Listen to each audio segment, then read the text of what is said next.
Hey, what's up, y'all? It's Poppin' It's D. About to react to this impressive vid. It's titled Doja Cat is ruining her career. Halle Bailey loses Oscar nom, and Tia Mowry is mad and doesn't want her ex. Wait, Halle Bailey was up for an Oscar nomination and it got snatched away. What's going on? I don't know.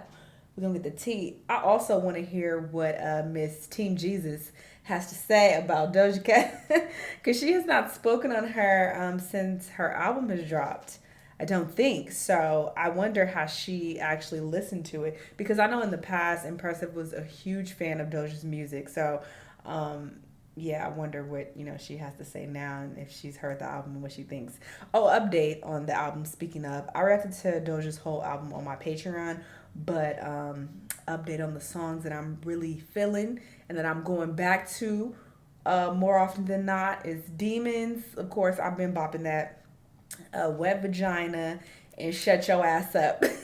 That's my shit. Shut your. That's my song. Anyway, yeah, let's get to the vid. Hello everybody, welcome to the Impressive channel. There are a few topics I want to get into in this video. First, starting with Doja Cat. Now, Doja recently got under fire after she posted a photo of herself wearing a t-shirt of a man named Sam Hyde, who is known for being a neo-Nazi troll. I can't say the word, but y'all get it. Why would she He wear incorporates that? a lot of offensive rants in his comedy routine that has offended groups like the Jewish community, the Black community, and even the LGBT Yeah, he's really controversial. community. I've seen him before. So the fact that Doja was proudly wearing a t-shirt with Sam Hyde on it turned a lot of people off, and here were some of the reactions that were posted on the Jazz. She don't want nobody like her. This one Twitter user said, "Imagine being a pick-me for incels. Like Doja Cat is really trying her best to be right and unfamous again, just so she could get back to those racial Not chat those rooms racial full chat time." full Doja is just another biracial girl who has a weird chip on her shoulder about her blackness,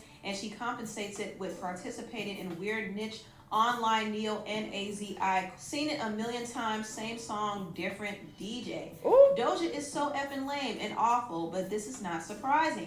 Doja isn't the first Black or biracial person I've seen have identity issues, but she is the first person I've seen manifest that in being sympathetic to edgelords and Nazis. And there were a lot more reactions. I'm not going to read them all, but Doja got a lot of backlash to the point that she had to crop out the picture of her wearing a t-shirt, and she put a bunch of eye roll emojis in her caption. So she Girl, you knew annoyed that people was gonna say something. We're calling her out. And honestly, I don't know what to say about Doja anymore. I think honestly, I like her music, but her antics are like they're tired at this point. They just scream like attention seeking. Like you're seeking attention at this point. Like you want people to talk and to be mad at you. Like it's just like it's giving try hard. I don't know what her end goal is, but it's just odd because she wasn't doing all of this at first. At the beginning of her career, she was not acting like this. So it does seem like she has a chip on her shoulder and she wants to piss people off. Maybe she got so upset at all the backlash she was getting and she's like going out of her way and making it her mission to piss people off and upset everyone. But it's like, girl, go do something. She's annoying online. Doja is purposely trying to get canceled. I honestly think Doja is self-sabotaging at this point because for a long time she said that she didn't want to be famous. She has expressed multiple times that she hates fame. She has had angry rants online. She cussed out her fans, calling them stupid and dumb. And she even went rogue and started promoting demonic imagery in her music. Lately, her antics have been turning a lot of people off, and I honestly think that she's purposely doing all of this to not only alienate some of the people in her fan base, but to also cancel herself out of the industry. I gotta blur out. Doja is truly happy for real, and she has shown signs of unhappiness for a while. So I do think her posting that picture wearing Sam Hyde on her shirt was definitely another tactic for her to turn more people off. And like I said, I think that's what she wants. And she's getting what she wants. I mean, people are not checking for Doja in the same way as they used to. In fact, I did hear that her album Scarlet only did 72,000 units in the first week, which isn't a bad number, but for an artist like Doja, it's definitely underwhelming. She had quite a bit of promotion. I mean, she had the playlisting, she had the radio budget. She released 4 singles, and one of her singles, Paint the Town Red, reached #1 on the charts.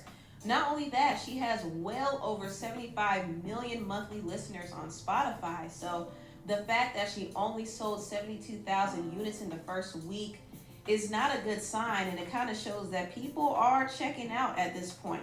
I mean, she still has her fan base. She still has music that people like, so I don't think she's gonna fall off completely. But I do think she's trying to sabotage herself because she doesn't really want to be a pop star anymore. Now, moving on, I want to talk about Halle Bailey. Now, some people noticed that Disney removed Halle Bailey from the Oscars consideration list for Best Original Song. Now, Halle did perform an original song for the live action version of The Little Mermaid called For the First Time. And some weeks ago, Disney did submit For the First Time to be considered as Best Original Song for the Oscars. However, Disney recently removed this song and they didn't say why from the consideration list. Now, people are wondering why on earth would Disney remove this song? Halle would have had a very high chance of being nominated. They blaming Even if she DDG didn't win, and she this definitely baby would have been nominated because The Little Mermaid was one of the highest grossing music-based films of the summer. So that nomination would have definitely been secured. But some people speculate that she probably wasn't nominated because she allegedly is pregnant. And her being pregnant is not necessarily the issue. It's more so the timing. If she's going to be nominated for an Oscar, she absolutely has to show up and perform. But the problem is she might not be able to. She might be in labor for all we know. So I think this might possibly be the reason why her song is not up for consideration anymore. But Disney is still submitted her name for Best Actress. So hopefully she is recognized, because I thought she did a great job in the live action version of The Little Mermaid. But the Best Actress category is such a tough category, and it's highly competitive. So I don't know if she will be acknowledged, but she definitely had a better chance of being acknowledged for Best Original Song. And it's unfortunate that she lost the opportunity to be nominated. And it's all because she is pregnant with DDG's baby, allegedly. Is she? And nothing is wrong with her being pregnant. Let me just say that. If she's pregnant, congratulations. I'm happy for her. I wish her the best.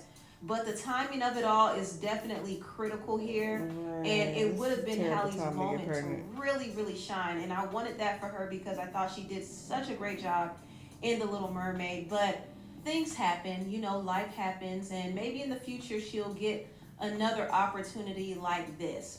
Now, moving on, I want to talk about Tia Mowry. Now, Tia has been having trouble with the dating scene ever since she got a divorce. The dating scene. Hardrick.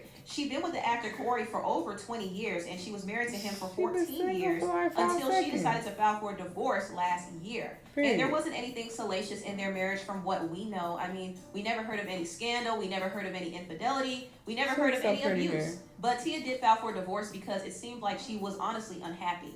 I think she wanted to know what it was like to be single and free again, because she was with Corey since she was in her late teens. So now she's free and she's been dating, and she realizes that the dating streets are trash. It is very tough. I would say I've only been in the dating world for, I'm going to say 3 months now, and it is exhausting. I'm going to throw the towel in. My last relationship when dating was, when I was, dating this person, it was beautiful. It was amazing. It was wonderful. There was courting that was, involved. And I was saying how I feel like that's no longer, girl, you've been single for 5 seconds. Like, people just don't court each other anymore. And this person was like, well, that's old news. Like, people just don't do that anymore. There's just this whole new way of doing things. And I'm like, you mentioned tradition, and I think that's where it kind of needs to go back to. And I feel like what's happening now, and again, I've only been in the world for a few months, is they have this mentality right off the bat that there is someone else. Do you know what I mean? Like, there could be someone else. Is it that they're the prize? Yes. We talking deep here. We're going to get into it. It seems as if men are now just looking at women as objects. So Tia is now being girls always been the how case. difficult dating is, and some people believe that Tia probably wishes that she did not leave her husband. No. However, Tia is shutting down that narrative. She said, just because the dating life is complicated doesn't mean I'm going to go back to something that no longer. Exactly. Y'all sound so just pathetic making those statements and being like, girl, you better off just staying in your unhappy, miserable situation because this dating scene is tiring and it ain't it. So someone should remain in a marriage where they are unfulfilled, they are unhappy, they no longer want to be in it after they've tried to work on it for however long, and you're telling them, "Oh, well, that's a comfortable situation. Stay in it, so just so you could tell people you married, just for appearances."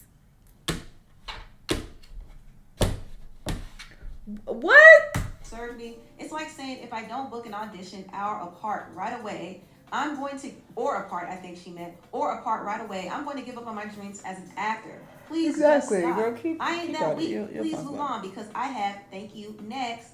And a Twitter user said, "This is an emotional response. Stay grounded, love." And Tia said, "No, boo boo. This is my response to stop narratives being said about me. Like you. Don't speak on my behalf. Thank you. You're not me. So just stop, please." Another person said, "That's a lot to say, especially at 6 a.m. I would never address this publicly, and I know we all handle things in our own way, but God, dog, I would be too focused on my life and my kids to comment on my ex-husband / their father." Rochelle, Tia said, "Boo, up. I'm in Europe traveling the world, so it ain't 6 a.m. Oop. Also, you ain't me either, so I think it's best to stop projecting your life onto mine. Oop. Focus on you, not me." Next. The Twitter user responded, "Oh, by the way, I'm not projecting. I have 2 children and I'm happily married." When people make statements like this, I don't believe you. I don't believe you. Anytime you're bringing this up in an argument, it just sounds like you are just desperately trying to disprove what the other person is saying. And you're trying to make it seem like, I'm so happy and I'm doing great. And you're not.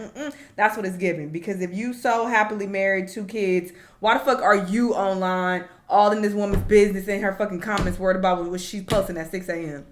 We could throw that right back at you, Rochelle. Shut the fuck up. I do agree though that Tia, she don't have to address people at all. But don't come on here on your fucking high horse acting like, well, I'm with my 2 children and I'm happily married. Bitch, bye. I don't believe you. But I would never post anything like that online because of my children. I wish you nothing but the best, Tia. Girl. She said, "Also, no one is creating narratives around you. I don't think you're famous, last I checked, so you don't have to speak your truth. I do." She said, "Well, if you feel the need to talk your exactly to my I would never." Girl, you don't even know you know nothing of what it's like. Not even fucking close. you need to do, but you can't expect everyone to applaud and agree with you or your post, fan or I not. would not At the keep end of the going day, back I'm for still her. a fan and always will be. You are a freaking icon. My apologies for offending you." Tia said, "Not tweeting for your applause, boo. Tweeting for me. Thank you." And Tia went on to say, "I'm no longer allowing the lies and blogs creating false information. I create the narrative, not you for clickbait. If you don't hear from me, it's all lies." Girl, people gonna still believe So what they based want off of though. reading these tweets, I can tell that Tia sounds a bit irritated and triggered. Well, I think she's more so obviously. irritated about how people are reacting to her But opening up about her love life that's why you don't do post-divorce. that. Fuck these I don't people. know, but maybe she was expecting people to be a lot more supportive and understanding. But a lot of people are kind of telling her to shut up. People are telling her to stop talking about her divorce and her ex-husband Corey because Keep your Corey business has to not said yourself. one word People about her. ain't shit. And also they're telling her to stop complaining about the dating life because this is the life that she chose. So I think Tia doesn't really like the response that she's getting. And I also think she doesn't like the way she's being perceived because now she's kind of being perceived as somebody who is desperate and lonely and sad and can't get a man and regretful about leaving her husband. That's kind of how she is being perceived now by some people. And more than likely, the opposite is true. She's probably the happiest that she has ever been in her life. But I will say Tia has to be a bit more conscious about what she reveals because when she does these interviews talking about her divorce and making TikTok videos talking about how much of a drag her love life is, it's going to give people more room to create these narratives. I mean, not too long ago, she posted a TikTok video about how difficult her dating life is now. And in her caption, she mentioned being ghosted and loved bombed and even dating emotionally unavailable men. I mean, she's been going through it. It got worse. But I feel like it's about to get worse. It got worse. It got worse. People can look at this and believe that she's miserable now that she's no longer with her husband. But Tia is saying that this is not the case. So I don't think Tia is really unhappy, but I do think Tia kind of reveals a bit too much about her life post-divorce. I think she could kind of hold some things into herself, but a part of her brand is to be transparent and open and share things with her fans. And I get it, but I think it would be wise for her to be a bit more selective having a ball on in TikTok what show. she reveals. That way it doesn't give people room to make assumptions about her life or to create narratives about her life. I think she should probably take a page out of her ex-husband's book and not talk about it so much. I mean, Corey doesn't speak about his divorce at all. You don't hear a word or a peep. And no one can run with a narrative that he's sad and lonely and bitter. We don't know how he feels. So I think with Tia, she probably should do the same. At least if she doesn't want people to chime in and have opinions about it. But anyway, tell me what y'all think about this. Yeah, that is the other thing. Like, when you put information out there, people are going to comment on it. So you can't really be like, I control the narrative. No, you don't.